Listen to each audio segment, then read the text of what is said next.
Hello, myself Miss Umadevi S. Kanvi, Assistant Professor in History Department. I am belongs to Sri M.B. Hari Government First Grade College at Anmihari. Welcome to all. Today I am wanted to present on history about Razia Sultana. Razia Sultana. She belongs to family Mamluk, Iltamish and Qutb Begum, her parents.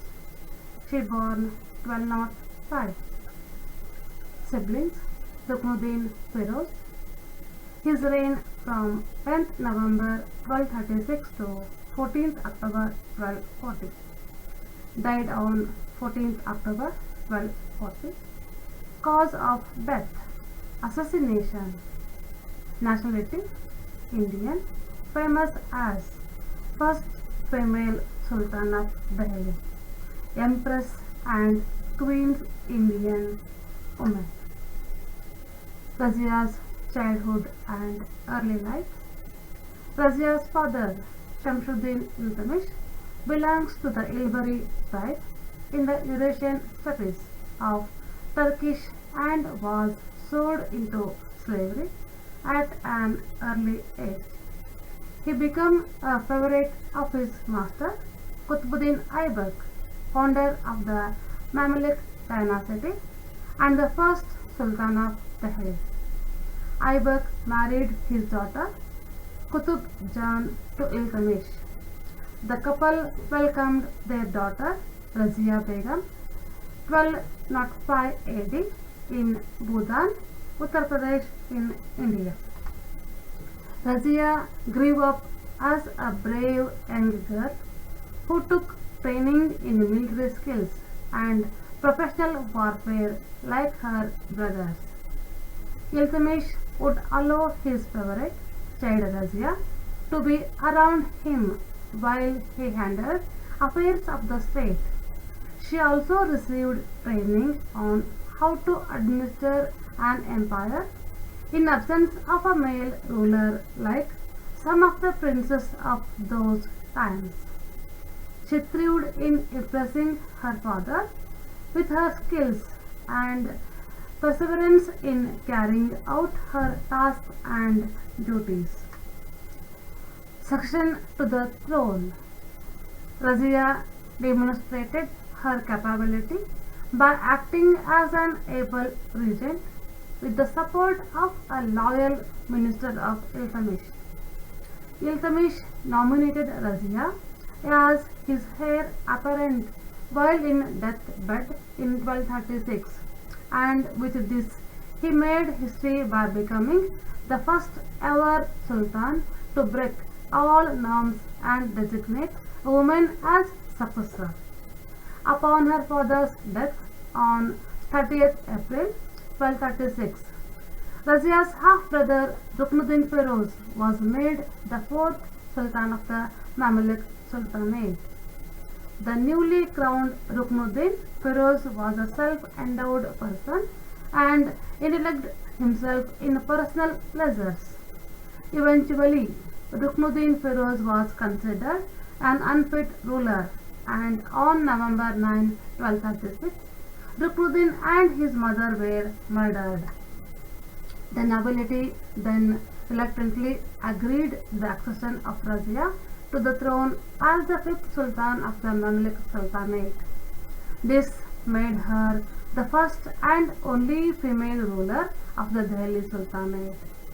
Razia's coronation ceremony was held on 10th November 1236 and she started reigning with the regional name of Jalalat-ud-Din Razia.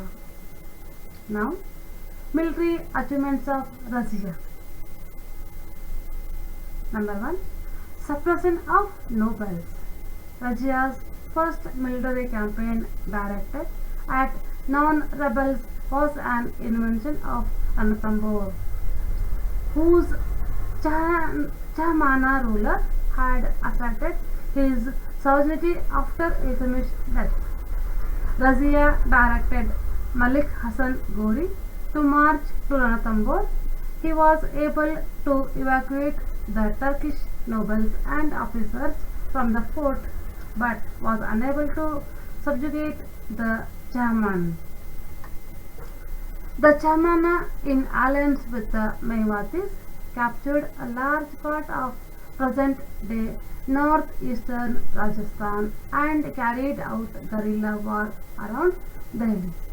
Razia also sent a force to reassert Delhi control over Gwalior, but this campaign had to be aborted. Second one, suppression the revolution of Shias. During Razia reign, the Shia revolted against the Sultanate, but the rebellion was suppressed.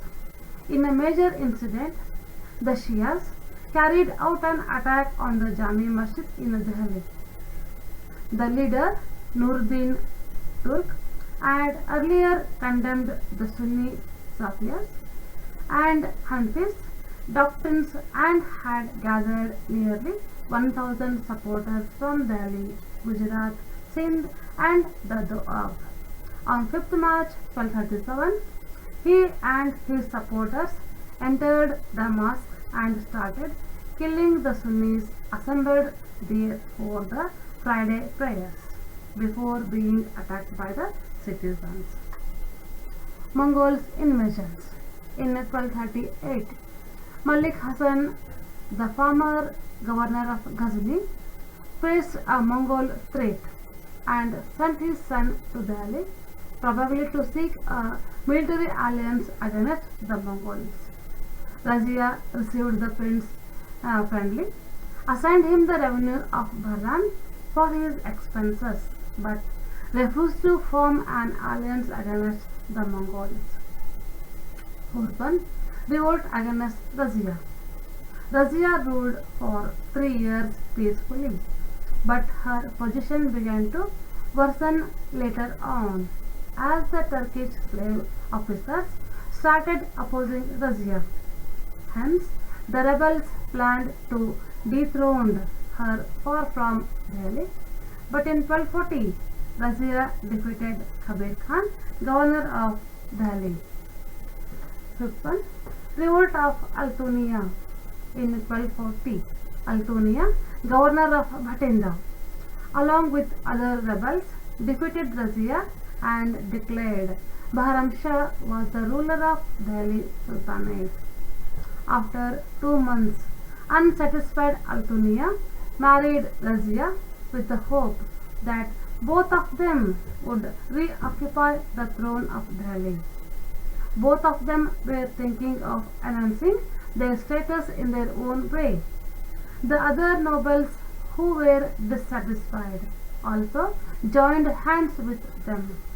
The army of Razia and Altonia marched towards Delhi, but they were defeated by the powerful and well-organized army of Delhi and fled away in order to save their lives. Last Battle of Razia. At Kaital, they gave a heroic fight to the royal forces, but they were deserted by most of their followers and defeated. They were imprisoned on 30th of October 1240 AD and beheaded the next day.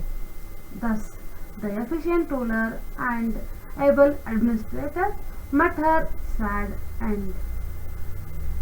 Due to her unique place in history, Razia Sultan was the first woman monarch of the Delhi Sultanate.